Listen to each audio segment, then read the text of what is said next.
So here are some examples where I put myself in different scenes. So here you have the famous picture of the man on the moon with Armstrong. You have the Trump assassination attempt. This is Andre Agassi. This is a scene of Brad Pitt from the Fight Club movie. This is not even in-painting. This is training a model, and then you can start using this model in different scenes where you can use images like these as a guidance to recreate your output. In this video, I will explain you how you can create your own models in two different ways. I will also show you how you can then use those models to create your own images. I will also show you how you can use your own model to recreate different scenes, which you can use for ads or create photos you like.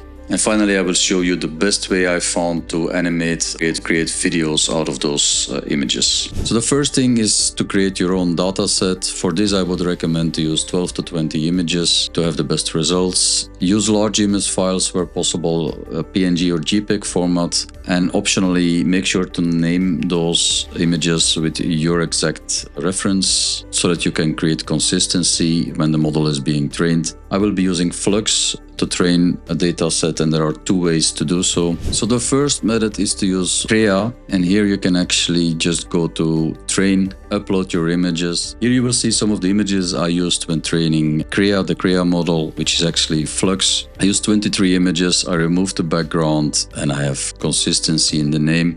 With using high resolution, I use this 4K to train these images. Once you've trained the model, you can immediately start using it with FLUX. So in Krea, this is an easy process. So it is very easy to use. You already have your style referenced here. Important when you do something is that you reference the model's name. What I would like to do is add a reference image of something I would like to recreate. So you would just attach an image like this, for example, this image of James Dean. I'll say I want a lot of strength of that image as a reference, and I'll give it a description, posing for a photo, and then you just hit generate, and you see immediately you get a much better result. The one you like, you can then create variations on it until you finally get something you really like, and that would be your reference photo that you can then download. The next way to create and train your own model is by using replicate. So here I already created an account, and if you go to the explore page and you scroll down, you can start fine-tuning your model, which is actually the same way as before.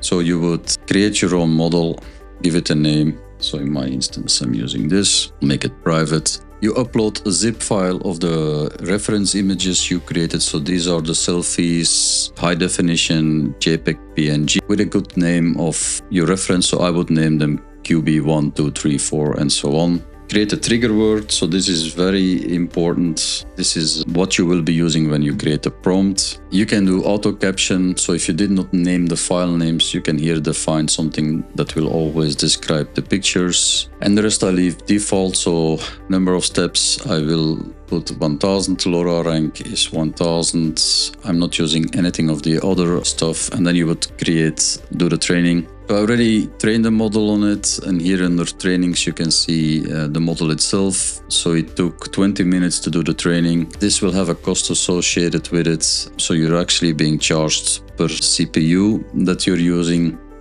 So once the model is trained, you can then run the model. I already used it, of course, so I can show you some of the things I created with it.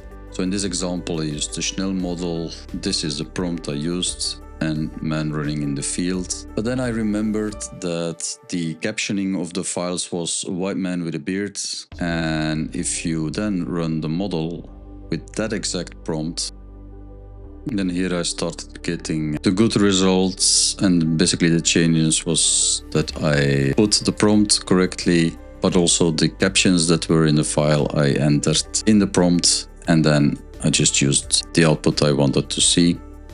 So all in all, with some tuning, I think using Replicate will definitely work, but it's not near as good as using the Krea, which really, in my opinion, is one of the best models out there. So let's recreate some thumbnails. Let's take this one, a style. So this would be my style, this style, reference one. So you need to play a bit with the image strength. So if I put this at 75%, almost. Let's do 65. Let's try and reinforce this a bit. So after some generations, you see start to have some success. But this is one way you can actually use this technology, especially for YouTube thumbnails. You will need to experiment a little bit. Not all of them will work as good. Let's try another one. So you need to play a bit with the image strength. So if I put this at 75%, almost. Let's do 65. Let's try and reinforce this a bit. So after some generations, you see start to have some success. But this is one way you can actually use this technology, especially for YouTube thumbnails. You will need to experiment a little bit. Not all of them will work as good. Let's try another one. Copy image. So you see here, if you look at the original, I think this is really very decent.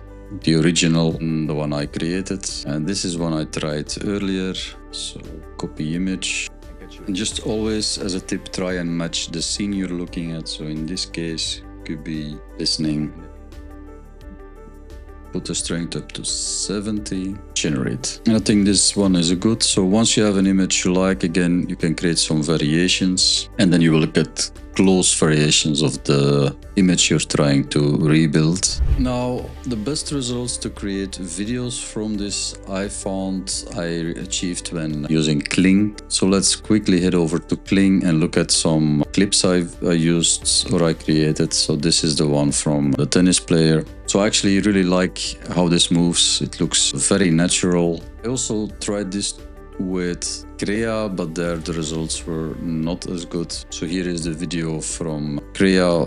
You see there's a lot of morphing going on. There's no consistency with the face, which is really a pity. The same for this video where there's a lot of weird hand movement. This is how you can use your own face in compositions like these. Like you've seen, it's very easy to create your own model. You learn best by doing. I would recommend that you try these modules, follow the guides. I will put the links in the description below to both Krea and the Replicate website where you can train your own models. So I hope you have fun with it. Let me know how it goes. If you encounter some issues, happy to help and catch you in the next video.